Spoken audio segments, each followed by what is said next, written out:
The winter forest of Montana groaned beneath a rising blizzard, a white storm swallowing sound and distance alike. Garrett Flint McRae tightened the wool scarf at his neck as he stepped out onto the small porch of his remote cabin, the cold biting through even his thick layers. At 60 years old, Flint carried the weight of years most men never saw, broad-shouldered with a square jaw, softened only by the uneven growth of a salt and pepper beard he often forgot to trim. His hair was a deep, wind-blown grey that fell over eyes the colour of storm clouds. The military bearing had never left him. Straight-back, careful steps, senses tuned like a taut wire. Even in the quietest hour he moved as if expecting something to break out of the tree line. For Flint, that expectation had once been survival during Operation Desert Storm in 1991. Now it was habit carved into bone. Combat in Iraq had carved the hardness into him, while the loss of his handler partner, Corporal James Ironside Brennan, killed during an ambush outside Basra, dulled the edges and pushed him towards silence. The forest was the only place where the noise inside him had somewhere to escape. Beside him, Iron padded out into the snow, leaving clean prints behind. The 6-year-old German Shepherd was large for his breed, all muscle and instinct, with a coat of grey and white fur that made him resemble a timber wolf. His ears were always alert, swivelling toward the smallest rustle, and his amber eyes, sharp, intelligent, and unsettlingly expressive, missed nothing. Iron had been a military working dog, once deemed too protective for civilian adoption after his handler retired. But with Flint, he had found purpose. The two shared a quiet bond. No commands needed, no affection performed for show, only an unspoken understanding stitched together by solitude. The cabin where Flint had lived for the past 16 years sat nestled in a natural hollow surrounded by towering ponderosa pines that had stood for 3 centuries. He'd chosen this location with tactical precision, high ground to the east for observation, creek to the west for water, multiple egress routes through dense forest. Old habits from Baghdad safe houses translated well to Montana wilderness. The structure itself was modest but meticulously maintained. Single-story, hand-built from local timber in 2010 after Flint had saved enough from his army pension and disability payments. 1,200 square feet, including a bedroom, small bathroom, kitchen that opened into a main living area and a storage room he'd converted into a makeshift office. The walls were lined with maps, topographical surveys of Absaroka Range wildlife migration patterns he'd documented, and the 23 red marks indicating illegal logging sites he'd discovered over 4 years of solitary patrol. This was more than a home. It was a fortress of solitude where a man who'd seen too much violence could finally find something resembling peace. The wind gusted harder, rattling the porch railing. Flint exhaled, watching the breath leave him in clouds, and was about to turn inside when a faint crackle drifted from the old emergency radio on his belt. The device was outdated, sun-bleached plastic duct tape over the battery latch, but it was reliable enough that he kept it powered whenever storms rolled across the mountains. Tonight, it hissed, then sputtered, then delivered a thin, trembling voice. "Help vehicle off the road. Someone, please." The transmission broke into static. Flint froze, every muscle tightening. Iron's head snapped toward him, ears pricked. Then came the deep, instinctive growl, the one that meant something is wrong. Flint lifted the radio closer. "Repeat. Give location." Static answered. Another gust of wind cracked through the pines like a falling tree. Flint scanned the forest, though he knew he would see nothing. Visibility was dropping by the minute. The trails would soon be buried. Waiting was not an option. He grabbed his parka from inside, shrugging it on, while Iron ran in small, anxious circles at the door. The dog knew the rhythm of emergencies in a way words could never teach. "Truck! Iron!" Flint ordered. Iron sprinted out ahead, leaping through drifts toward the old green pickup that Flint kept chained to a boulder so storms wouldn't shove it down the slope. The veteran unlocked it, shoved the passenger door open for the dog, and climbed in. The forest road was already disappearing under thickening snow. Flint leaned forward, gripping the wheel hard enough that his knuckles whitened. He drove with the caution of a man who had seen too many people die by inches. Slow, deliberate eyes scanning for movement. Iron braced himself against the dash muscles, tense.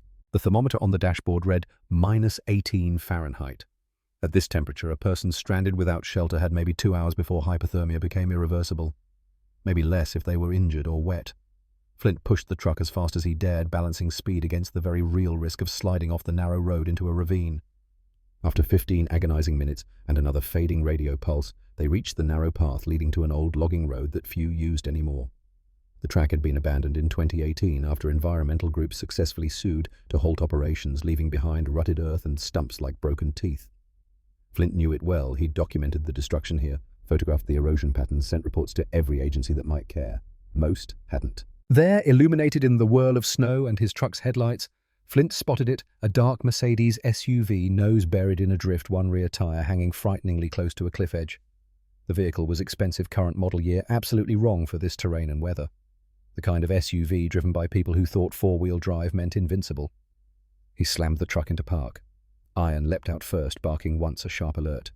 Flint rushed forward through knee-deep snow and yanked the passenger door open. Inside sat a woman curled stiffly against the seat, her breath fogging the air in small, frightened bursts. She looked around 31 or 32 with chestnut-brown hair pulled into a messy tie, strands frozen to her pale cheeks. Her skin bore the washed-out look of cold sinking too deep, and her wide hazel eyes darted from Flint to Iron with desperation, but not fear. I'm Claire. Claire Holloway," she stammered, clutching her ankle. "I got lost." "The roads. My GPS died. I hurt my leg. I can't walk. I'm a travel blogger. I wasn't supposed to be this deep in the forest." Her voice trembled, not just from cold, from embarrassment, from something unsaid. Flint noted it, filing it away. He didn't believe the story entirely. Her clothes were expensive North Face jacket that retailed for $400, Patagonia base layers, sorrel boots designed more for fashion than function. Too clean for someone who had been stranded long, and her hands, even shaking from cold, showed no calluses, no dirt under the nails. Office hands. But he wasn't about to interrogate a half-frozen woman on a cliff. "Can you move at all?" he asked. She shook her head, biting back a cry as she shifted. The wind slammed into the SUV, making it rock dangerously. Through the rear window, Flint could see the cliff edge, maybe 60 feet down to a rocky creek bed. The SUV was balanced on the edge, like a coin standing on its rim. One strong gust, and it would go over. Flint cursed under his breath. The SUV wouldn't hold long. "Iron back," Flint commanded. Then he leaned in, sliding an arm under Claire's knees and another behind her back. She was lighter than he expected, maybe 120, 130, soaking wet. Her body was rigid from cold and pain. She sucked in a breath. "Please don't let me fall." "You won't," he said simply, and he meant it. Flint had carried wounded soldiers through hostile fire in Basra. He'd carried Corporal Brennan's body 300 yards to the medevac chopper, refusing to leave his friend behind, even when the position was being overrun. Carrying one injured woman through a snowstorm was well within his capability, even at 60. Iron trotted ahead, barking softly to guide them, tail rigid, constantly checking Flint's pace. The dog had done this before too, leading handlers through smoke and chaos, finding the safe path when human eyes couldn't. Training that deep didn't fade. The storm tried to shove them sideways, flinging snow like shards of glass. Flint kept his head down, focusing on each step. Don't rush. Don't slip. Get her to safety. Everything else was secondary. For a moment, Claire buried her face against his shoulder. Not for warmth, but for trust. She had no choice but to give.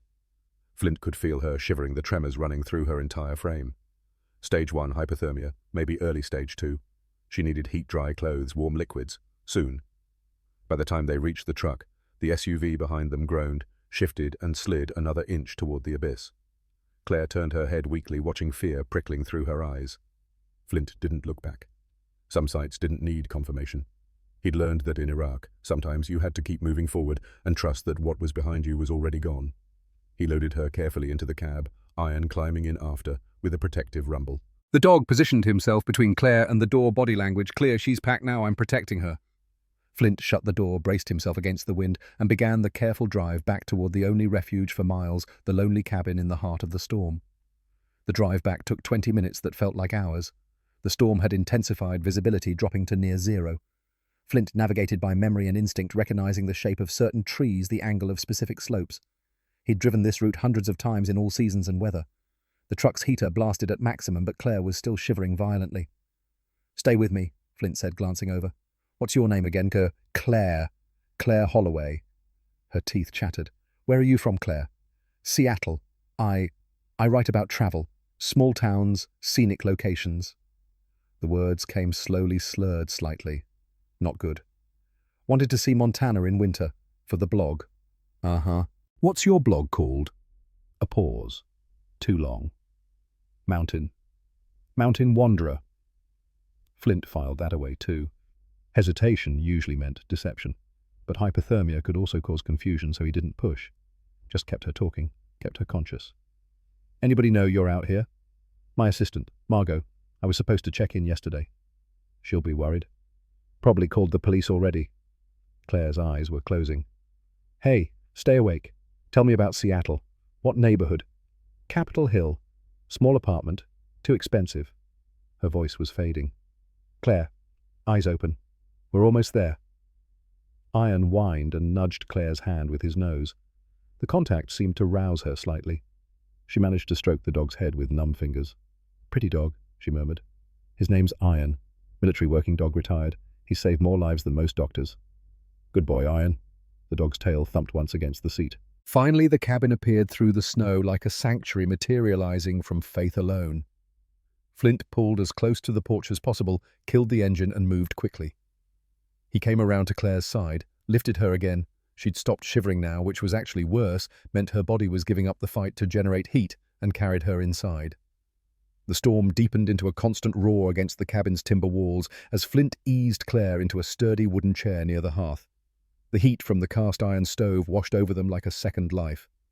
The warmth painted her pale skin a flushed pink as she tried to steady her breathing. Flint moved with purpose, every action economical and precise. He'd treated hypothermia before in combat and during mountain rescues he'd assisted with over the years. The protocol was clear: gradual rewarming, dry clothes, warm fluids, monitor for shock. He set a pot on the stove, dropped in dried vegetables and strips of venison from his freezer, added water and salt. The stew would take 20 minutes, but he could give her warm broth before then. He pulled out an old military field thermometer from his medical kit. Open, he said. Claire obeyed without question, too cold to argue. He placed the thermometer under her tongue, waited 90 seconds, checked 94.2 degrees Fahrenheit. Mild to moderate hypothermia. Dangerous, but treatable. You're going to be okay, he said. But we need to get you out of those wet clothes. He moved to the closet and pulled out the stack of clothing he kept there. Thermal underwear, wool socks, flannel shirts and pants. These had belonged to his sister-in-law Mary Ann, who'd visited often in the early years after he'd built the cabin. She'd passed away from complications of winter flu in 2019, but she'd been a small woman, similar build to Claire. The clothes would fit. These were my sister-in-law's, Flint said, setting them on the table. Left them here years back. Bathroom's down the hall. Change into these. Everything. Don't try to rush, but don't take too long either. If you feel dizzy, call out. Claire nodded and stood carefully testing her ankle. Flint noticed the wince, genuine pain there at least. She limped toward the bathroom, one hand trailing along the wall for balance. While she changed, Flint worked. He added more wood to the stove, bringing the temperature up gradually.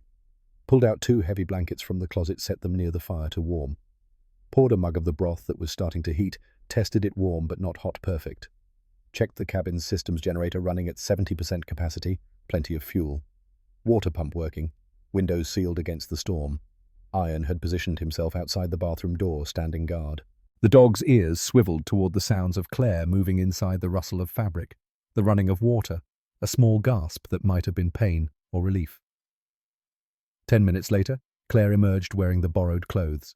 The thermal shirt hung loose on her frame, the flannel pants bunched at her ankles. She looked younger, somehow more vulnerable, without the expensive outdoor gear. Better? Flint asked. Much. Thank you. She eased back into the chair. I don't know how to repay. Don't worry about it. He handed her the mug of broth. Drink this. Small sips. Your stomach might be upset from the cold. She wrapped both hands around the mug, savouring the warmth, and sipped carefully. Colour was returning to her face now, the dangerous pallor fading.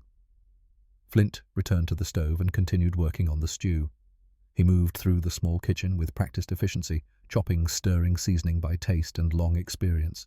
He'd lived alone for so long that cooking had become meditation, a series of familiar movements that required no thought. Ian padded across the braided rug with slow, deliberate steps. He circled once before settling in front of the fire. The German shepherd's thick grey and white fur seemed to absorb the glow, and his eyes, amber and unblinking, followed Claire as she shifted in the chair, checked her ankle again, fussed with the unfamiliar clothes. His stare held no hostility, yet it pierced her like a quiet accusation. Claire forced a small smile at him, though her chest tightened. She wasn't afraid of the dog. She was afraid of what he seemed to see. Dogs had always unsettled her slightly, not from fear of being bitten or attacked, but because they seemed to read things in people that people worked hard to hide. And right now, Claire Holloway was hiding quite a lot. Flint glanced over from the stove. Ian likes you. That's good. How can you tell? He's between you and the door instead of between you and me. Means he's decided you're pack not threat. If he thought you were dangerous, he'd be positioned differently. Claire looked at the dog with new understanding. Iron's placement was deliberate, protecting her from whatever might come through that door while still maintaining awareness of both humans. Tactical positioning. He's beautiful, she said, and meant it. How long have you had him? 5 years. Got him from a MWD rescue organization. His handler retired, didn't have space for a dog that size. Iron had been in Afghanistan, Iraq, Syria. Explosive detection patrol work apprehension. After his handler left, they tried to rehome him with a civilian family. Flint stirred the stew. Didn't take. Iron's got protection instincts bred and trained into him. Regular family with kids couldn't handle a dog that goes from friendly to threat response in half a second. But you could. I understand where he's coming from. We speak the same language. Flint tasted the stew, added a pinch more salt. After Baghdad, after I lost Brennan, I swore I'd work with military dogs if I could. Started volunteering at the rescue. Iron and I met and... He shrugged.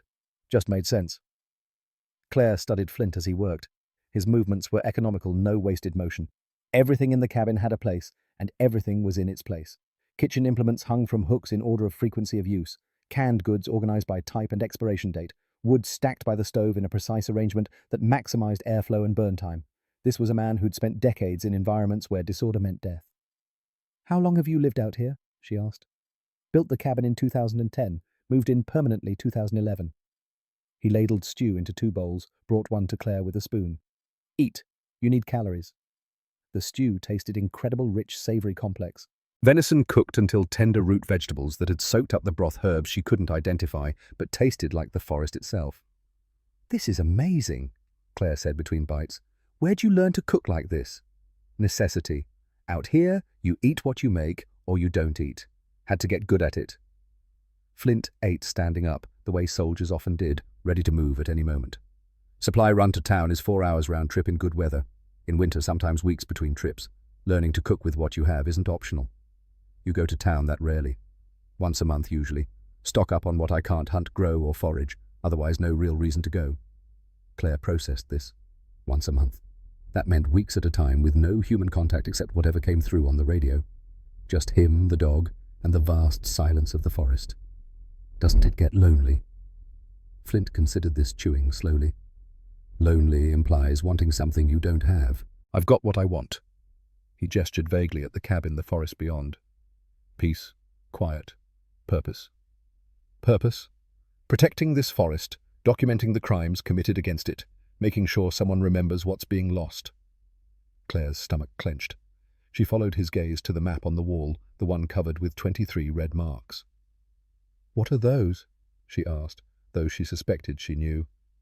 Illegal logging sites, clear cuts on protected federal land, some going back 4 years.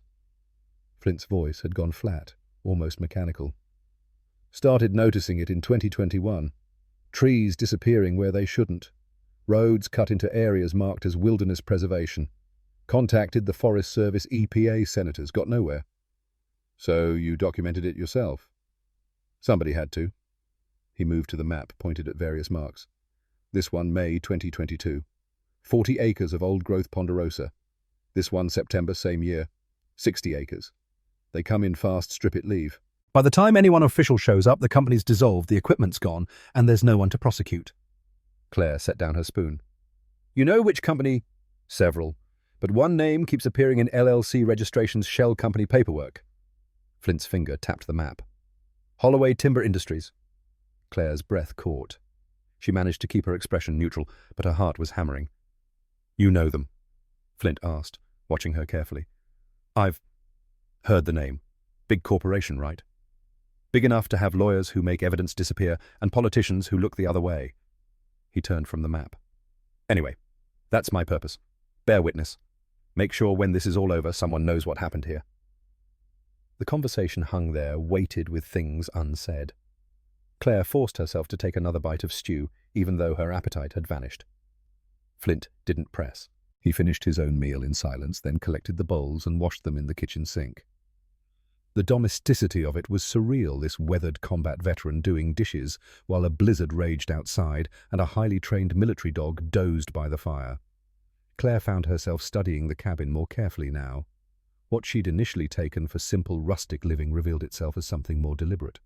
The furniture was arranged to provide clear sight lines to all windows and both doors. The curtains were heavy fabric that would block light from inside being seen outside. There were 2 fire extinguishers visible, plus what looked like emergency supplies stored in labelled plastic bins along one wall. This wasn't just a home, it was a prepared position. Her eyes fell on a framed photograph on the mantel. 2 young men in desert camouflage, arms around each other's shoulders, grinning at the camera. One was clearly a younger Flint Broader, less weathered but the same intense eyes. The other was smaller, stockier, with a wide, infectious smile. "Brennan," Flint said, following her gaze. "Corporal James Brennan. Best handler I ever worked with. Best friend I ever had." "What happened?" "Ambush outside Basra, February 1991. We were part of an advance team mapping positions for the main force. Intel said the area was clear." Flint's voice was steady, but his eyes had gone distant. "Intel was wrong. We took fire from 3 positions. RPGs, automatic weapons. Brennan's canine Duke alerted us seconds before the first RPG hit. Saved the whole team. But when we tried to extract Brennan, took rounds covering our withdrawal." "I'm sorry. He died doing what he believed in, protecting his team. There are worse ways to go." Flint turned away from the photograph. "Duke made it out. Worked with another handler for 6 more years before retirement. Lived to 13. I visited him when I could. Made sure his last years were good." "Is that why you do this, the forest protection for Brennan?" "Partly. He used to say that every piece of beauty in the world is worth dying for, but more importantly worth living for. Worth standing guard over." Flint's hands flexed unconsciously, old warrior's habit. "This forest is what I stand guard over now. Instead of checkpoints and supply routes, I protect migration corridors and watersheds. Different enemy. Same principle." Claire felt the weight of guilt pressing on her chest like a physical thing.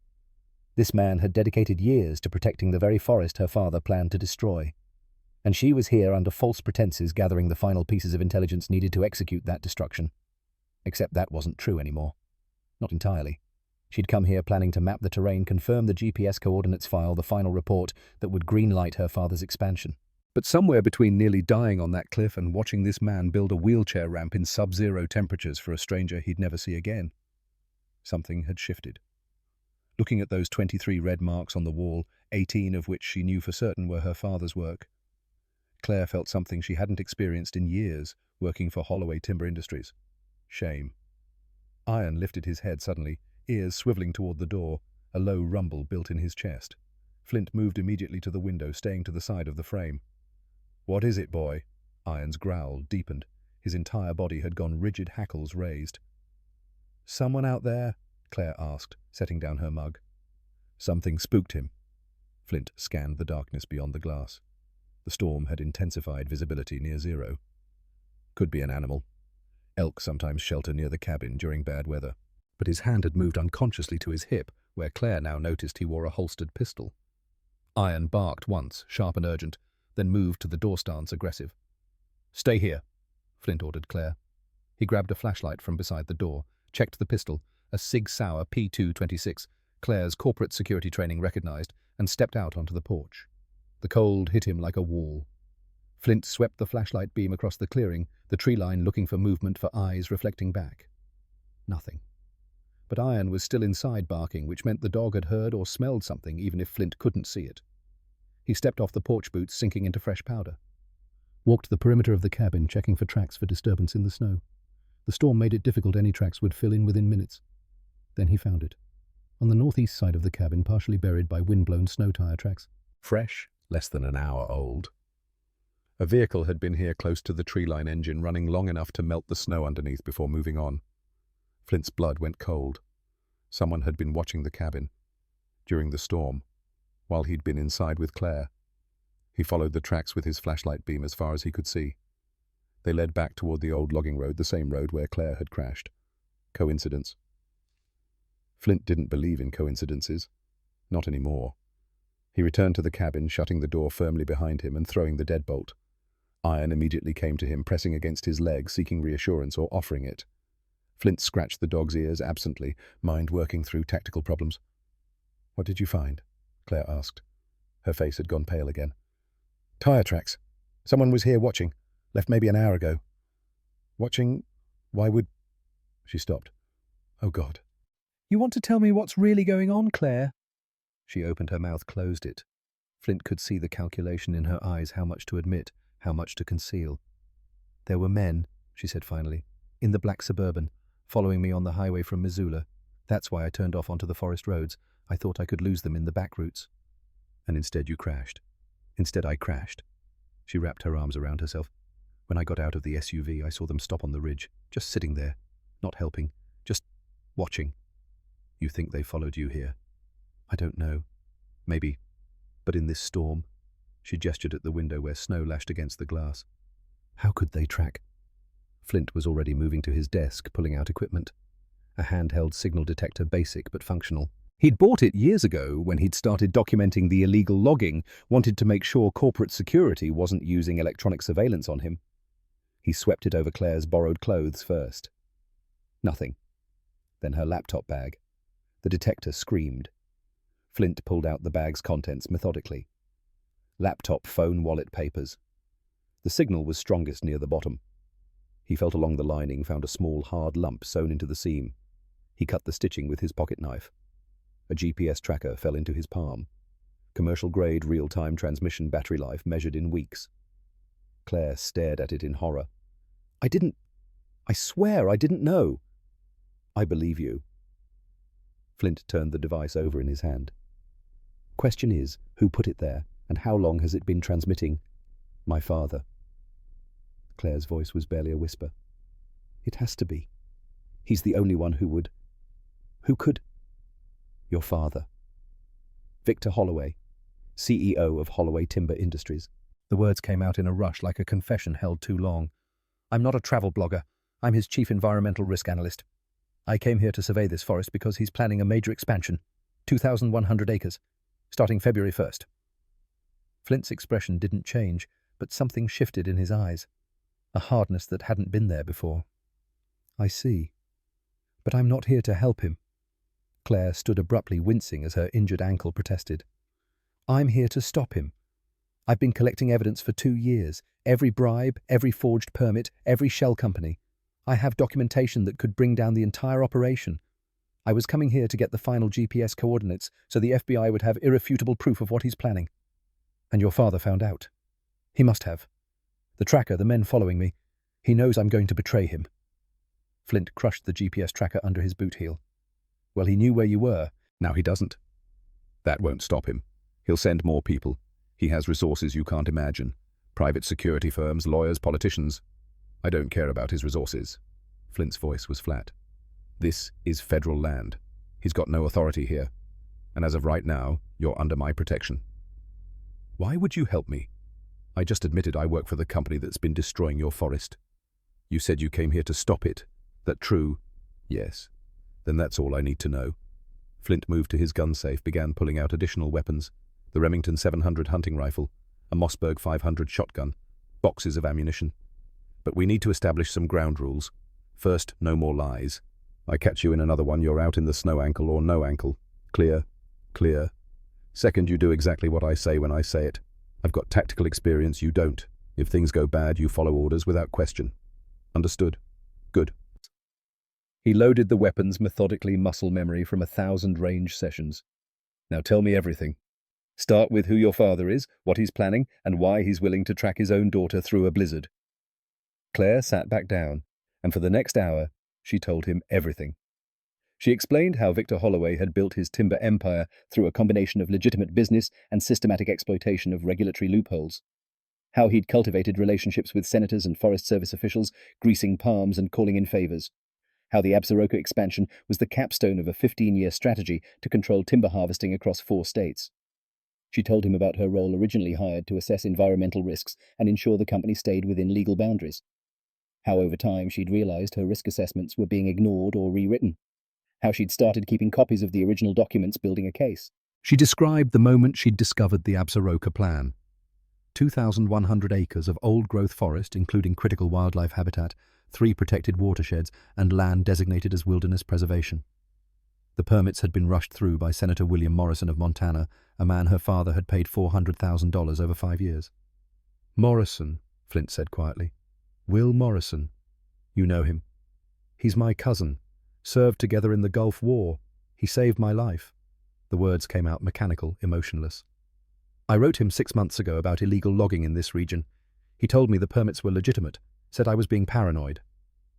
Claire pulled up her laptop, miraculously undamaged from the crash, and showed him the emails, the wire transfers, the documented lies. Flint read them in silence, his jaw tightening with each line. When he finished, he stood and walked to the window, staring out at the storm. "I trusted him," he said finally. "Wrote him letters about what I was seeing out here, sent photographs, GPS coordinates, documentation, and the whole time he was facilitating it. I'm sorry." "Don't be sorry. Be ready to testify." Flint turned back to her. "You said you have 2 years of evidence. Where is it?" Claire patted her laptop. "Everything. Backed up on 3 separate drives encrypted, but I haven't been able to upload it to the FBI yet. I was waiting until I had the Absaroka survey complete so they'd have the full picture. Change of plans. We upload it now, tonight." "I can't. No internet out here, and cell services. I have satellite internet, slow as hell and expensive but functional.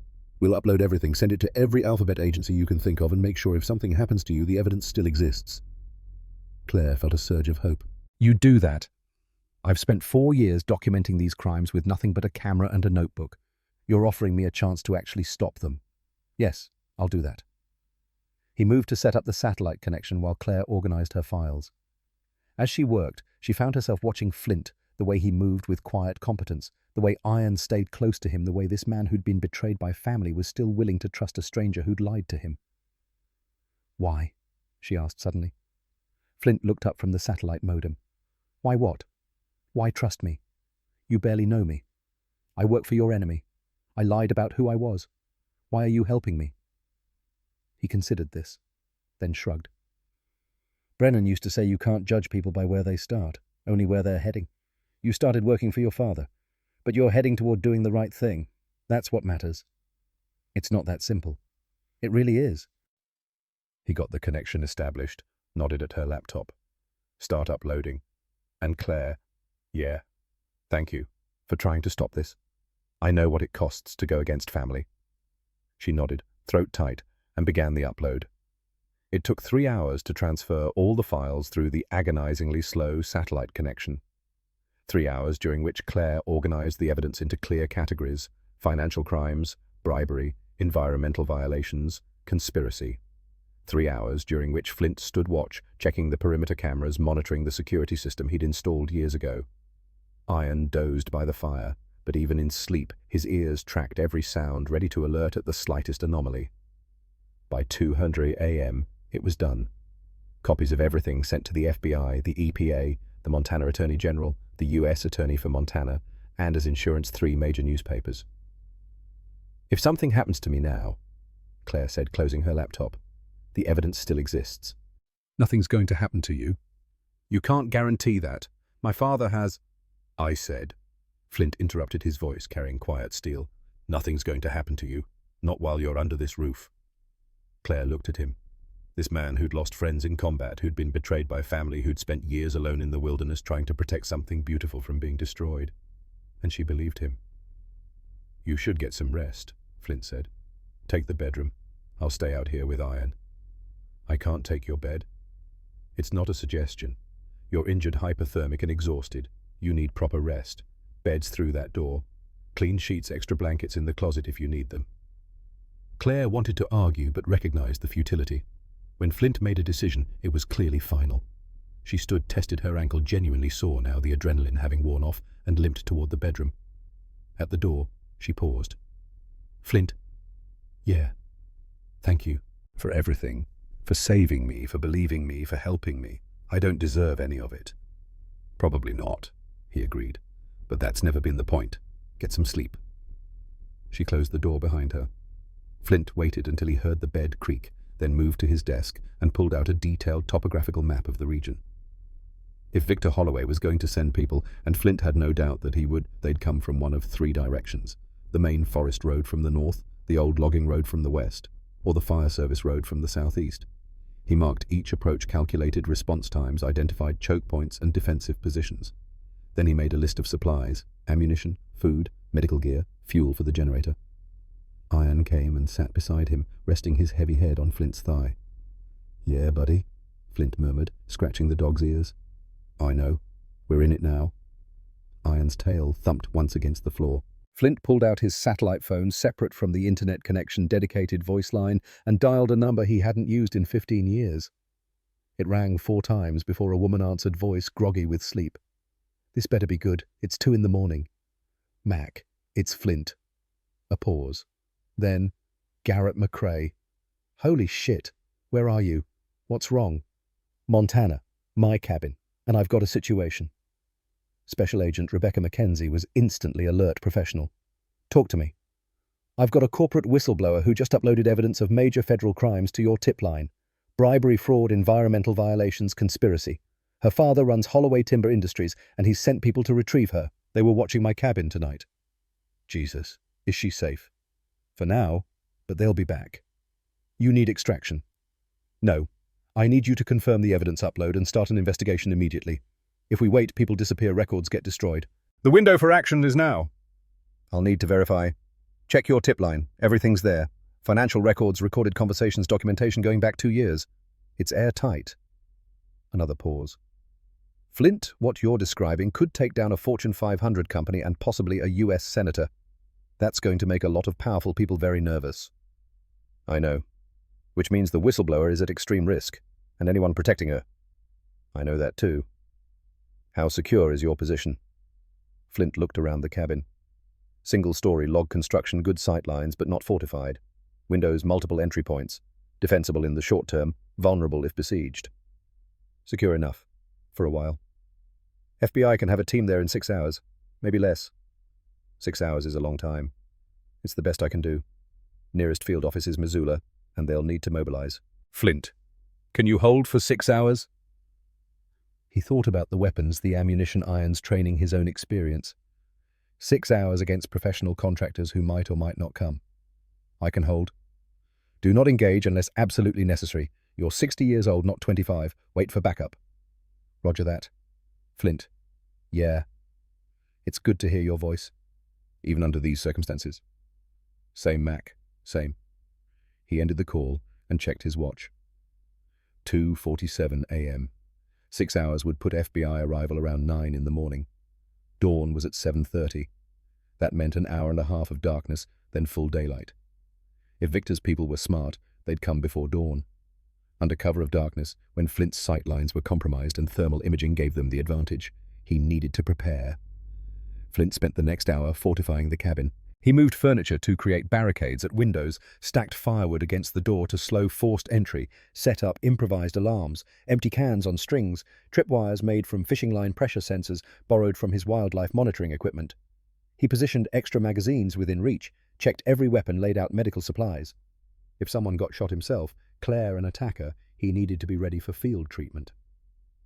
Iron watched all of this with understanding. The dog had been through this before in different deserts and cities, preparing positions before contact. He knew what was coming. At 4:00 a.m., Flint made coffee. Strong black 3 cups. Enough caffeine to keep him sharp through dawn. He was settling into the watch rotation, 30 minutes scanning the perimeter cameras, 30 minutes checking physical sight lines, repeat, when the bedroom door opened.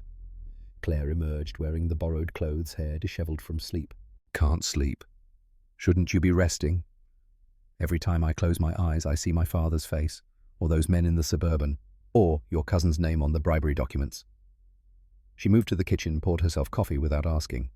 How can you be so calm? Training. Experience. Fear doesn't help, so I set it aside and focus on what needs doing. Just like that. You set aside fear. Just like that. Flint gestured at the chair across from him. Though if you want the truth, I'm not afraid for me. I've lived 60 years, most of them good enough. I'm afraid for you. For Iron. For what happens if I fail to protect either of you. Claire sat, cradling the coffee mug. You won't fail. You don't know that. I've watched you. The way you move, the way you think, the way you prepare. You're not the kind of man who fails. I failed, Brennan. You carried him out under fire. That's not failure. I didn't save him. No one could have. You gave him the dignity of not dying alone in the dirt. That counts for something. Flint was quiet for a long moment. Then, thank you for saying that. They sat in companionable silence, drinking coffee, watching the storm gradually weaken as dawn approached. Iron moved between them, accepting ear scratches from both the unofficial peacemaker of the strange pact they'd formed. At 5:30 a.m., Flint's satellite phone buzzed. He checked the message. Mac confirming evidence received, investigation initiated, team en route, ETA 9:15 a.m. 3 hours and 45 minutes. They're coming, he told Claire. FBI, mid-morning. Relief washed over her face. So we just wait. We wait, and hope your father's people don't come first. But even as he said it, Iron's head came up, ears forward, the low growl starting deep in his chest. Flint grabbed the binoculars, moved to the window. In the pre-dawn grey headlights, multiple vehicles moving slowly up the forest road from the north. Claire, Flint said quietly, get to the back bedroom, take your laptop, lock the door, don't come out unless I tell you. What's happening? Company, move, now. She moved. Flint counted vehicles. 3 SUVs, black, identical to the one Claire described. They stopped at the clearing's edge, maybe 200 yards out. Doors opened. Men emerged. Flint counted 8 figures, all armed, all moving with military precision. His radio crackled to life. Mr. McCrae, we know you have Ms. Holloway. Return her to us and there's no trouble. Refuse and we'll have problems neither of us wants. Flint keyed the transmit button. Identify yourself. Brennan Voss, head of security, Holloway Timber Industries. I'm authorized to retrieve company property, both the personnel and the equipment she's carrying. She's not property. She's a human being. Semantics. She has proprietary company data. That laptop belongs to Holloway Timber. Surrender her and the computer, you go back to your morning coffee. Simple transaction. Through the binoculars, Flint studied Voss. Tall, lean, moving with the confidence of professional military or high-end private security. The 7 men with him had similar bearing. This wasn't corporate security theater. These were operators. You've got 10 minutes to consider your options, Voss continued. After that we advance. I'd prefer not to involve law enforcement, but I will if necessary. The transmission ended. Flint's mind raced through tactical options. 8 hostiles, professional-grade equipment, legal grey zone justification. His advantages: defensive position, superior knowledge of terrain, element of surprise in the form of Iron, and the fact that FBI was en route. His disadvantages: outnumbered, outgunned if it came to sustained firefight, and Claire was a civilian liability. He pulled out his satellite phone and texted Mac, hostile contact. 8 armed contractors, need immediate assistance. The response came within seconds. HRT notified. 30 men out, hold position, do not engage. 30 minutes. He could hold 30 minutes. Probably. Flint moved through the cabin doing final checks. Iron stayed close, reading his handler's tension, ready for whatever came next. In the bedroom, Claire called out, "What's happening?" 8 men, professional security, your father sent them. FBI's coming, but we need to hold them off for 30 minutes. A pause. Then, what can I do? Stay down, stay quiet. If shooting starts, get in the bathtub and don't move. Porcelain and cast iron offer the best protection. Flint. 30 minutes, Claire, just 30 minutes. He returned to the window. The 8 figures had spread out, forming a perimeter. Classic containment formation. They weren't advancing yet, but they were positioned to prevent escape. Voss's voice came over the radio again. "Time's up, McCrae! Last chance!" Flint picked up the radio. "FBI's en route. They know you're here. Whatever you're planning, it's not worth federal charges." "FBI," Voss laughed. "They're 45 minutes out minimum, probably more. We've got plenty of time to retrieve Ms. Holloway and be gone before they arrive." "You tracked them." "I track everything, McCrae. It's my job." A pause. "But here's what you don't know. We're not here to hurt anyone. We're here to prevent Ms. Holloway from making a terrible mistake. She's had a mental health crisis, stolen proprietary information, and fled to the wilderness. We're simply ensuring her safe return for psychiatric evaluation." "That's the story you're going with. It's the truth, and we have documentation from her psychiatrist to prove it." Flint understood immediately. Victor was building a narrative, unstable daughter, paranoid delusions, theft of company property. If Claire was declared mentally incompetent, her testimony would be worthless, and the evidence could be challenged as the product of a disturbed mind. "She's not going with you," Flint said. "Then you're obstructing a legal operation and harboring a fugitive. Your choice, McCrae. But think carefully. You're a decorated veteran with a clean record. Don't throw that away for someone you met 12 hours ago." The radio went silent. Flint checked his watch. 6:02 a.m. FBI ETA 6:30. 28 minutes. Iron growled. The contractors were advancing, moving in coordinated pairs. bounding Overwatch 2 move while 2 provide cover. They were coming. Flint took a deep breath, let it out slowly. All those years of training, all that combat experience distilled down to this: protect the person who can't protect themselves. Hold the line. Make every second count. He settled into position, rifle ready, and prepared to do what he'd been trained for. The waiting was over. The first shot came not at the cabin, but at the satellite dish on the roof. The crack of a rifle echoed across the clearing, followed by the distinctive sound of metal being torn apart. Through the window, Flint watched his communications lifeline fall, trailing severed cables. His satellite phone went dead, mid-text to Mackenzie. Clever, Flint muttered. No communications meant no real-time updates to FBI. They'd come eventually, but without confirmation of an ongoing crisis, they might slow down a CES plan. Every minute of delay favored Voss. The radio on his belt crackled. Voss, lost your satellite link, McCrae, unfortunate accident. Must have been Hunter in the area. Flint didn't respond. Transmitting would give away his exact position in the cabin, and right now, uncertainty was his friend. Let them wonder where he was, what he could see, what he was capable of. Here's your situation. Voss continued, his voice maddeningly calm. FBI won't come without communication confirmation. That buys us hours, maybe the whole day. You've got maybe 6 hours of daylight left, then we own the night.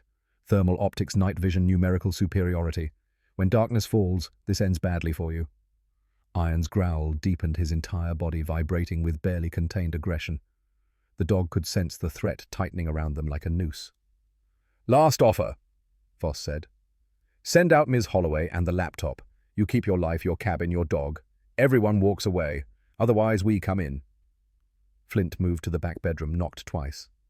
Claire, they cut our satellite. FBI is still coming, but we're dark until they arrive. The door opened a crack. Claire's face was pale but composed. How long? 30 minutes. Maybe less if they push hard. He handed her the Mossberg shotgun. You remember what I taught you. Point center mass. Don't anticipate recoil. Good. Stay in this room. If someone comes through that door who isn't me or Iron, you fire. No hesitation, no second guessing. Understood? Understood. Flint started to turn away, but Claire grabbed his arm. Wait, if something happens to you, what should I do? Won't happen. But if it does, there's a tunnel under the bed, trapdoor, goes 220 feet northeast, exits at the creek ravine. If you hear gunfire and I don't come back, wait 10 minutes, then use the tunnel. Head to the ranger station 3 miles northeast. There's a radio there that still works. You dug a tunnel. Started in 1993, finished 2009. After Baghdad, I swore I'd never be trapped again. He met her eyes. But it won't come to that. Just stay down, stay quiet. Let me handle this. He closed the door before she could argue. Back in the main room, Flint surveyed his defensive position. The cabin had good bones, log construction, solid timber, small windows that limited entry points. But it wasn't a fortress. If Voss's team decided to assault seriously, they'd breach eventually. The key was making them not want to. Flint grabbed the binoculars, did a systematic scan of the perimeter. The 8 contractors had taken positions in the tree line, roughly 60 yards out. Professional spacing, overlapping fields of fire. 2 had moved to flank east and west, cutting off escape routes. They were boxing him in, patient and methodical. Through the scope of the Remington 700, Flint studied Voss. The man was in his late 30s, fit with the squared-away appearance of prior military. Probably Army or Marines, judging by his movement patterns. Maybe a Ranger or Marine Recon. Not special operations, those guys moved differently, but definitely Tier 2 trained. The other 7 were similar. Professional contractors probably pulling down 6 figures annually for this kind of work. Men who'd served their country, gotten out and discovered they had no marketable skills beyond controlled violence. Flint understood them, because he could have been them. If he'd made different choices after leaving the army, he might be the one taking corporate money to intimidate whistleblowers. The thought made him sick. His watch read 6:14 a.m., 16 minutes until FBI arrived. Maybe. The radio crackled again. This time a different voice. Older, refined, carrying unmistakable authority. Mr. McCrae, my name is Victor Holloway. I believe you're currently harboring my daughter. Flint's jaw tightened, but he didn't respond. I understand this situation seems complicated. Victor continued, his tone almost avuncular. But the truth is quite simple.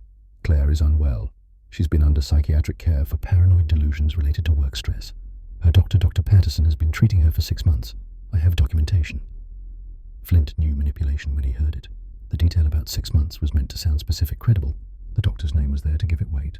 All classic gaslighting tactics. She's stolen proprietary company information, Victor went on, and fled to the wilderness in a manic episode. We're simply trying to get her the medical help she needs. Surely as a veteran who understands mental health challenges, you can appreciate our concern." The manipulation was smooth practiced. Appeal to Flint's military background, his likely familiarity with PTSD and mental health struggles. Make him question whether he was helping or enabling. It might have worked if Flint hadn't spent 3 hours reviewing Claire's evidence. Financial records didn't lie. Wire transfers were objective facts. And the Absaroka expansion plans weren't delusions, they were mapped in precise GPS coordinates. "Mr. McCrae," Victor said, and now steel entered his voice. "You're a decorated veteran with an honorable service record. Don't throw that away for a disturbed woman you met yesterday." "Send her out. Keep your dignity intact, and we'll pretend this never happened." Flint picked up the radio, keyed the transmit button. "No." Single word, unambiguous. The radio went silent for 5 seconds. Then Victor's voice returned, all pretense of warmth gone. "Then you've chosen poorly. Mr. Voss, proceed with extraction, by any means necessary." Through the binoculars, Flint saw the contractors react immediately. They'd been waiting for that order. 2 teams of 2 began advancing in bounding overwatch, while the remaining 4 provided cover. Iron barked sharply, combat alert. Flint moved to the window, staying to the side of the frame. Brought the Remington up, settled his breathing. Through the scope, he tracked the lead contractor, a stocky man with a tactical beard, moving in short rushes through the snow. Flint aimed carefully, not at the man, but at the ground 3 feet in front of him. Fired. The round kicked up snow and frozen earth in an explosive spray. The contractor dove for cover, his partner freezing mid-stride. "Warning shot," Flint said into the radio. "Next one won't be." "You just assaulted a security professional," Voss replied. "That's a federal crime. Self-defense. 8 armed men advancing on my property. Montana has strong castle doctrine laws. Look it up." He fired again, this time between the 2 western flankers. Both went prone immediately. The advance stalled. Flint checked his watch. 6:19 a.m. 11 minutes. He could do 11 minutes. The contractors regrouped, pulling back to the tree line. Smart, they'd probed the defense, found it had teeth, and were reassessing. That would buy time. But then Flint heard it. A new sound cutting through the storm's dying winds. Helicopter rotors. "No," he breathed. Through the window, emerging from the grey dawn, a black civilian helicopter, sleek and expensive. It circled the clearing once, then began to hover perhaps 200 feet up. The side door was open. A man sat visible with a scoped rifle. Overwatch sniper. "Mr. McCrae," Voss's voice carried satisfaction now. "We have thermal imaging from the bird. We can see you, we can see Ms. Holloway in the back bedroom, we can see your dog. You're surrounded, outmaneuvered and outgunned. This is your last chance. Send her out." Flint's mind raced. The helicopter changed everything. With thermal imaging, they could track his movements inside the cabin, coordinate their assault, direct fire through walls. The advantage of defensive position had just evaporated. He needed a new plan. "Claire," he called toward the bedroom. "Trapdoor under the bed. Go. Now." "What about you?" "I'll cover your withdrawal. Move." He heard scrambling furniture being shoved. Good. Iron was at his side, ears flat, every muscle tensed. The dog knew the situation had deteriorated. "Sorry, buddy," Flint murmured. "This is going to get loud." The contractors were advancing again, emboldened by air support. Flint tracked them through the scope. 4 approaching from the north, 2 from east and west. He fired 3 times in rapid succession, suppressive fire keeping them cautious. They dove for cover, but kept coming leopard crawling through the snow. Return fire shattered the front window. Flint dropped glass raining down. He crawled to a different position, came up at the east window, fired twice more. The cabin filled with the smell of cordite and splintering wood. Iron barked frantically, rear approach. Someone was trying to flank through the back. Flint spun, brought the rifle to bear. A contractor was at the back window trying to pry the boards loose. Flint fired into the window frame deliberately high, but close enough to make the point. The contractor fell backward, scrambled away. But they were closing the noose. Front sides back. With the helicopter overhead coordinating, it was only a matter of time. "Claire," Flint yelled. "You in the tunnel?" "Yes, but I'm not leaving you." "You don't have a choice. Go to the ranger station radio for help. That's an order." A bullet punched through the wall 2 feet from Flint's head. The sniper in the helicopter had spotted him through thermal, was directing fire. Flint dove behind the overturned table he'd positioned earlier. His mind was calculating ammunition, maybe 15 rounds left in the rifle, 2 magazines for the SIG shells for the Mossberg he'd given Claire. Not enough for a sustained firefight. The radio crackled. "McCrae, you can't win this. Come out with your hands up, we'll let you live. Stay in there and we're coming in hard." Flint looked at Iron. The dog stared back with absolute trust, ready to follow him into whatever came next. "Not your fight, buddy," Flint said. He pointed at the bedroom.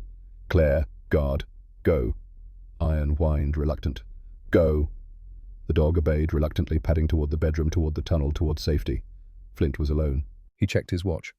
6:27 a.m. Maybe 3 minutes until FBI arrived. If they were still coming. If they hadn't been delayed. If Voss hadn't somehow intercepted them. Too many ifs. Flint made his decision. He couldn't win a defensive fight. The cabin was compromised. His ammunition limited, his enemy overwhelming. But he could buy time. He grabbed the cig, stuffed the spare magazines in his pockets, and took one last look around the cabin. 16 years of life here. 16 years of peace after decades of war. Worth it. He moved to the front door, threw it open, and stepped out onto the porch, hands raised high, pistol dangling from one finger by the trigger guard. "Cease fire," he called. "I'm coming out, don't shoot." The gunfire stopped. Voss emerged from the tree line, weapon raised but not aimed. "Where's Ms. Holloway?" "Gone. Tunnel under the cabin. Exits at the creek. She's got maybe a 10-minute head start on you." Voss's expression flickered with anger. "You let her escape. I let her run. Whether she gets away depends on how fast your people move," Voss barked into his radio. 3 contractors immediately peeled off, heading toward the creek at a run. "And the laptop," Voss demanded. "With her. You just made this much worse for yourself." "Maybe." Flint lowered his hands slowly. "Or maybe I just bought enough time." "Time for what?" The sound of heavy rotors answered him. Different from the civilian helicopter. Deeper, more powerful. 3 Black Hawk helicopters appeared over the ridge, coming in fast and low. FBI hostage rescue team. Voss's face went white. "Shit."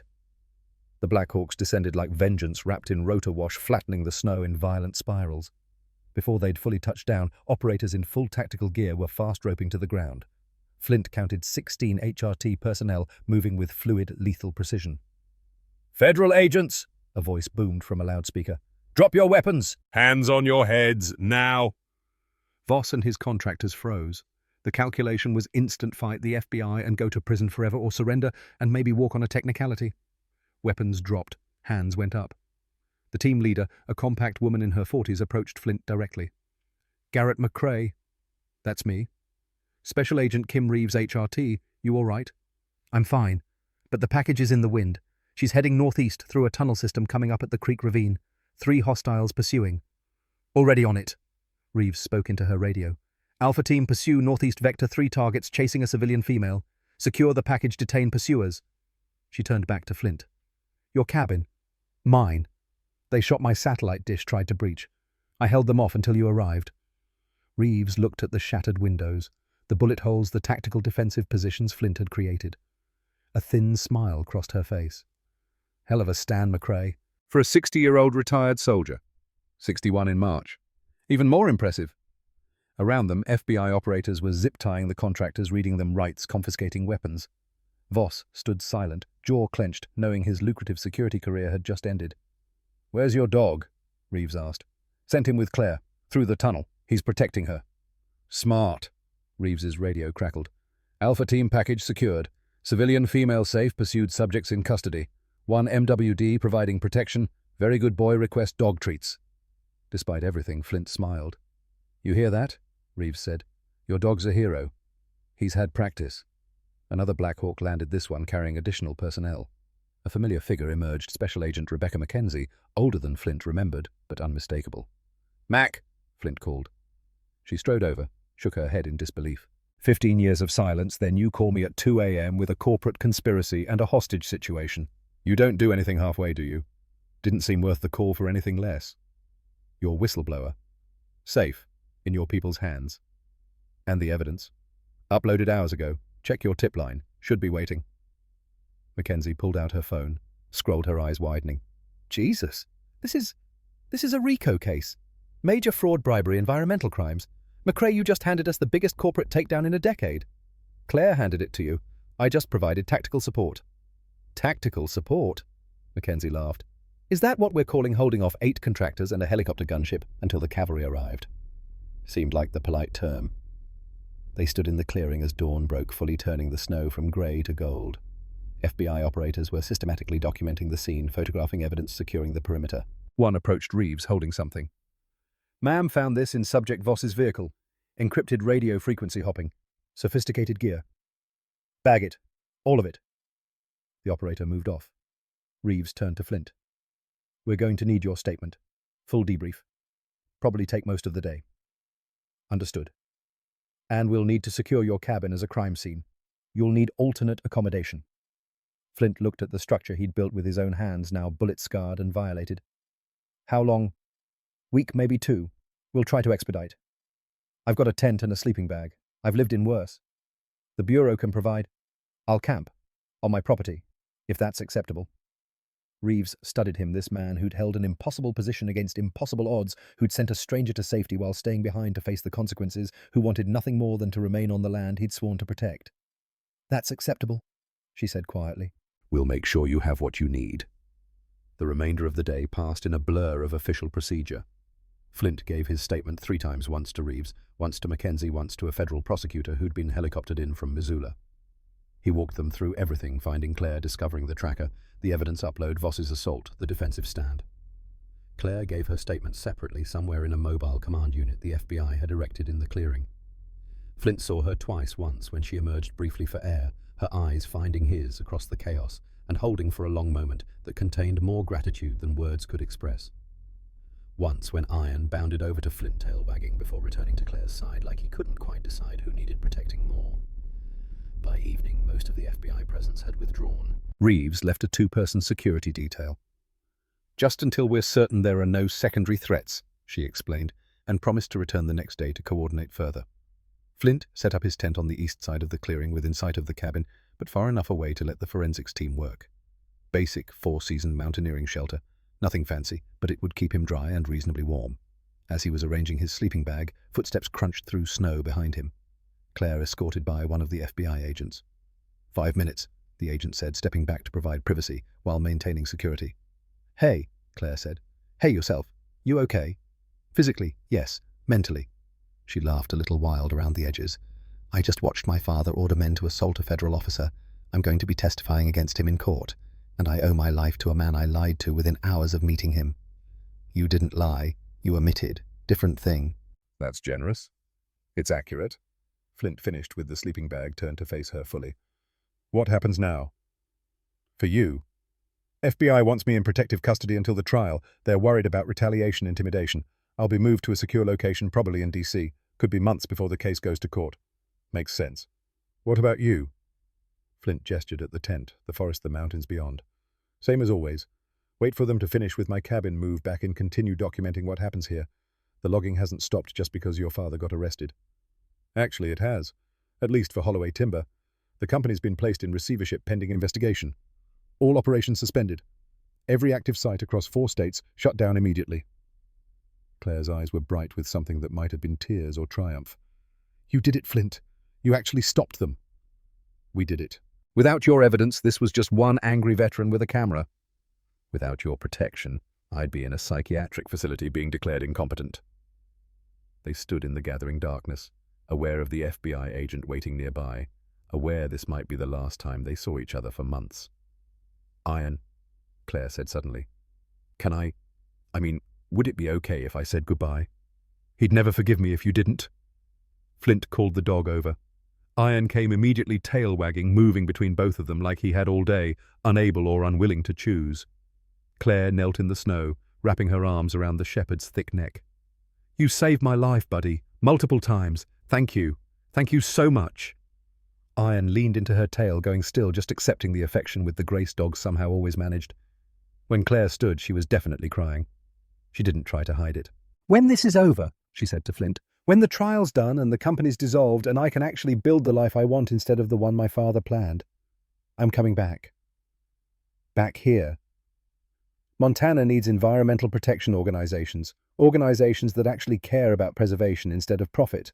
I'm going to build one, and I'm going to need a deputy chief ranger who knows this forest better than anyone alive."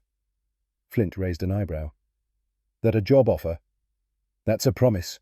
This forest saved me. You saved me. I'm going to spend the rest of my life making sure both stay protected." The FBI agent stepped forward. Ms. Holloway, we need to move. Transport's waiting. Claire nodded. She looked at Flint one more time. Thank you. For everything. For believing me when you had no reason to. For protecting me when you had every reason not to.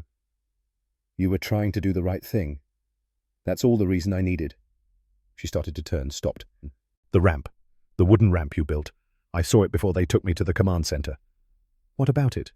It's still there, despite the bullets and the assault, still standing. She smiled. I'm going to remember that. Trust has to be built with care and tested under weight. You taught me that. Then she was gone, escorted to a black SUV that rolled away toward whatever safe house the FBI had arranged. Flint stood in the clearing with Iron, watching the taillights disappear. Well, buddy, he said to the dog, guess it's just us again. Iron leaned against his leg, solid and warm and uncomplicated. Flint scratched the dog's ears and looked up at the stars beginning to emerge through the clearing clouds. Tomorrow, he'd start rebuilding. Again. But tonight he'd done what Brennan had asked all those years ago. Protected something beautiful. Kept faith with those who couldn't protect themselves. Stood guard over what mattered. That was enough. 6 weeks later, Flint sat in the witness waiting room of the Russell Smith Federal Courthouse in Missoula, Montana. The building was all marble and American flags built to remind everyone that justice, when it chose to act, did so with appropriate gravity. He wore his dress uniform, Army Class A's, the only formal attire he owned. The ribbons felt heavy. Purple Heart Bronze Star Iraq Campaign Medal. Reminders of a different life, different wars. Iron lay at his feet wearing a service dog vest the FBI had provided. Not technically legal since Iron wasn't certified, but nobody was going to argue with a dog who'd helped dismantle a criminal conspiracy. The door opened. Claire entered, transformed. Charcoal grey suit hair in a severe bun, minimal makeup. Professional. Corporate. Every inch the executive she'd been before this started. But her eyes warmed when she saw Flint. Hey. Hey yourself. Flint stood. You ready? No. But I'm testifying anyway. She sat beside him, close enough their shoulders touched. Prosecution says I'm their star witness. 4 hours scheduled. You've been preparing for weeks. Doesn't make it easier. Her voice dropped. He's still my father. Flint understood. Victor Holloway was a criminal who'd ordered his daughter killed. He was also the man who'd raised her, taught her to ride a bike, paid for her education. Both things were true, and hearts didn't come with delete buttons for love, even when desperately needed. Claire's phone buzzed. She checked it, went pale. What? Margot. Emma's school just went into lockdown. Anonymous bomb threat. Flint's blood went cold. From where? Unknown number. But... Her hands shook. Victor's lawyer visited him yesterday. This is a message. FBI knows. Texting Agent Mackenzie now. But Flint was already moving, striding toward the courtroom doors. A U.S. Marshal stepped into his path. So trial's about to start. You're a witness. That man in there, Flint said, voice low and dangerous, just threatened a third grader to intimidate witnesses. Step aside or I go through you. Choose. The Marshal looked at Flint's ribbons, his eyes the combat veteran stance radiating controlled violence. He stepped aside. Flint pushed through the doors. The gallery went silent. Judge Patricia Hendricks, 60-something, steel-grey hair, no-nonsense expression, looked up with obvious irritation. Who are you, and why are you interrupting my courtroom? Garrett McCrae, Your Honor. Prosecution witness. I need to address something immediately.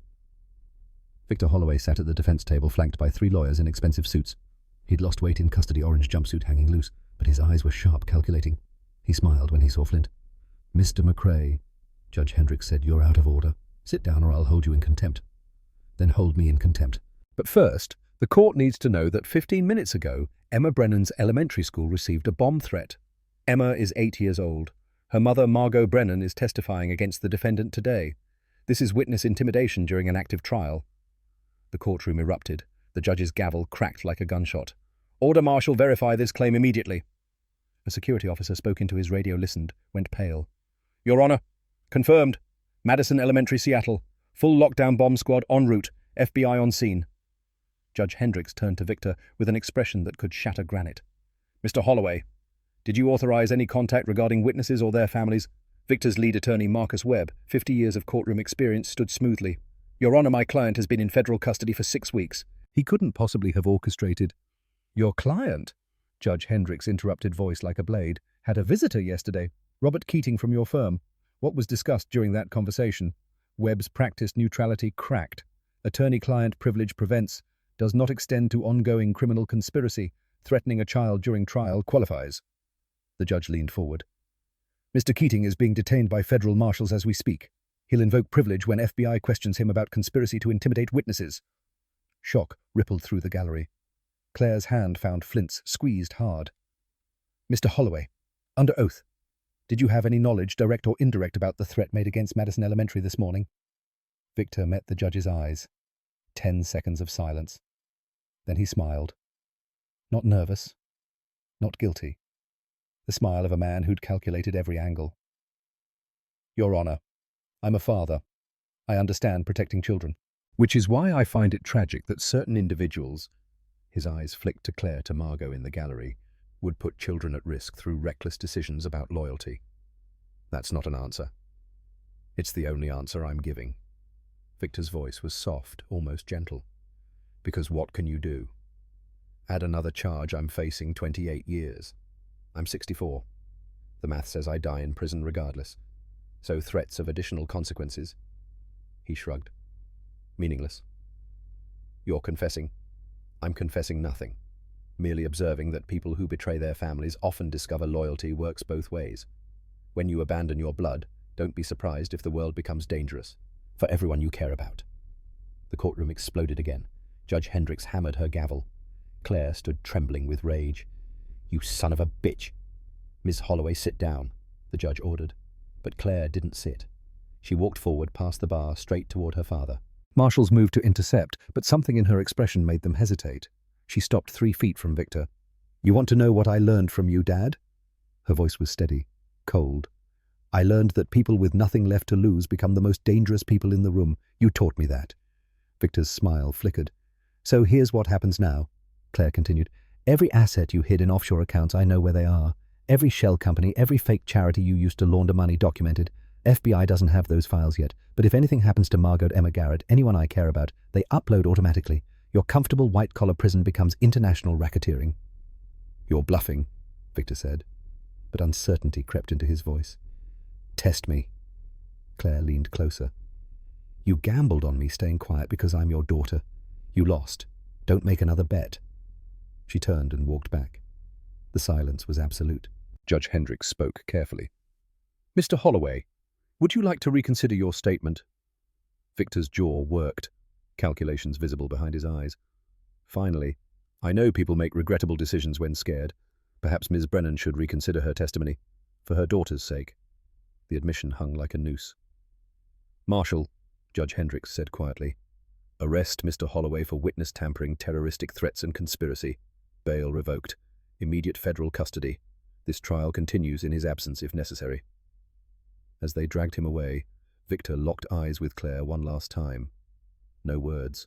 Just a father and daughter who'd chosen opposite sides of a war neither wanted. Then he was gone. The trial continued 3 more days.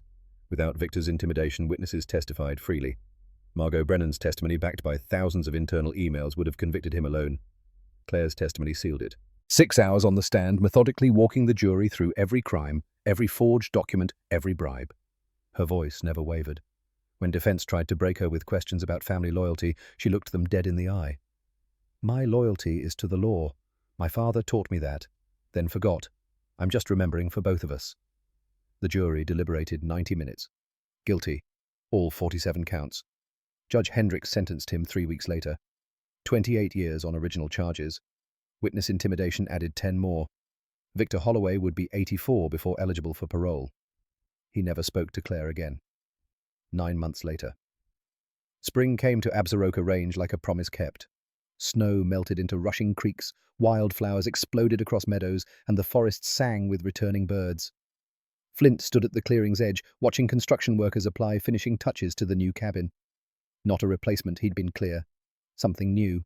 Bigger, proper office solar panels on the roof, modern insulation. Montana Wilderness Trust bought the land, Claire had explained when proposing the rebuild. We need a field office. You'd be doing us a favor. Uh-huh. Plus, you'd be deputy chief ranger. Part-time consulting. Help patrol, document wildlife, maintain trails. Salary's terrible. Housing's a cabin in the middle of nowhere. Interested? Housing's not much selling point since I already live in a cabin in the middle of nowhere. This one has hot water that works more than 3 days a week. Sold. Now he watched Iron explore the clearing, nose to ground, tail wagging. The bullet wound had healed clean. He had a permanent limp, but the vet said he'd make it to 14 easily, maybe longer. Good bones on this old boy. He's got years left. Footsteps behind him. Claire approached carrying 2 coffee mugs. She handed one over. Mocha. 3 sugars. Never told you how I take my coffee? Iron told me. Flint raised an eyebrow. Claire grinned. They stood in comfortable silence, watching construction. The relationship between them had evolved into something neither could name. Not romance, wrong timing, circumstances, too much shared trauma, but deeper than friendship. Combat forged bonds civilian life couldn't replicate.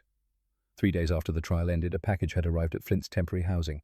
Small box, no return address, Claire's handwriting. Inside, a red rubber ball, indestructible rubber, perfect size for large dogs, and a note. For Iron, who trusted me when I didn't deserve it, who protected me when I hadn't earned protection. Dogs understand forgiveness better than humans. Maybe we should learn from them. See, Flint had held that ball long, turning it over. Iron sat at his feet, tail wagging, eyes locked on the red sphere. She sent you a present, buddy, Flint said quietly. Think she deserves a second chance? Iron barked once. Clear answer. Flint threw the ball down the hall. Iron rocketed after it like his life depended on it. When the dog returned, ball proudly clamped in jaws. Flint made a decision. He called Claire. The job, he said without preamble. Deputy Chief Ranger. I'll take it. One condition. Name it. Iron gets full benefits. Veterinary coverage, retirement plan. He's earned it. Claire's laugh was watery, like crying and hiding it. Done. And Flint, thank you for everything. Don't thank me yet. You're stuck with me for 10, 15 years minimum. Good, she said. That's exactly what I was hoping. Now, standing in the spring clearing, Claire spoke again. Margot called. Got the EPA director position in DC. 30% raise. Good for her. How's Emma? Great. Therapy helped. Kids are resilient. She paused. More resilient than adults sometimes. Yeah. Silence returned. Then Claire gestured toward the cabin. Want to see the interior before they finish drywall? Might as well. They walked together, Iron bounding ahead with the red ball. The foreman waved them over, pointing out details, reinforced framing, upgraded electrical bathroom that would fit full-sized humans. Office is there. He indicated a corner room with windows on 2 sides. Natural light like you asked. Flint nodded. The office would serve double-duty workspace for ranger duties, storage for documentation. 4 years of evidence hadn't stopped just because Victor was in prison. Other companies always probed boundaries, but now Flint had resources, an organization backing him, legal authority beyond angry veteran with camera. He could do real good here. They finished the walkthrough, thanked the foreman, stepped outside. The clearing had good sight lines, old habits died hard. Claire seemed to read his thoughts. Still planning another tunnel. Flint didn't deny it. Started surveying last week. Different angle, better ventilation. Should be done in 12, 14 years. Planning to be here that long. Don't have anywhere else to be. Claire bumped her shoulder against his. Good, because this forest needs you. I need you. You've got 12 employees now. Not the same. You know this land. You care the right way. Pause. Plus, Iron would miss me if you left. On cue, Iron trotted over, dropped the ball at Claire's feet, tail wagging. She threw it long. Iron bounded after it like a missile. Think he likes it? Claire asked. I think you're spoiling my dog. Our dog. Flint looked at her. Claire met his gaze steadily. Yeah, he said quietly. Our dog. They watched Iron return ball clamped in jaws, whole back end wagging. The dog dropped it exactly between them, equidistant fair, and sat looking from Flint to Claire and back, waiting for whoever wanted to throw next. Flint picked up the ball but handed it to Claire. You throw. I'll watch. Claire's eyes went bright. She took the ball wound up, sent it flying. Iron chased it like every throw was the best ever, like the world was perfect and nothing bad had happened. Maybe for dogs that was true. They lived in the now, unburdened by past or future, just the moment and joy found in simple things, chasing balls, protecting pack, being home. The foreman called, Mr. McRae, want to approve bathroom fixtures before install, be right there. Flint started toward the cabin, paused, looked back at Claire throwing the ball again, laughing at Iron's enthusiasm. You coming?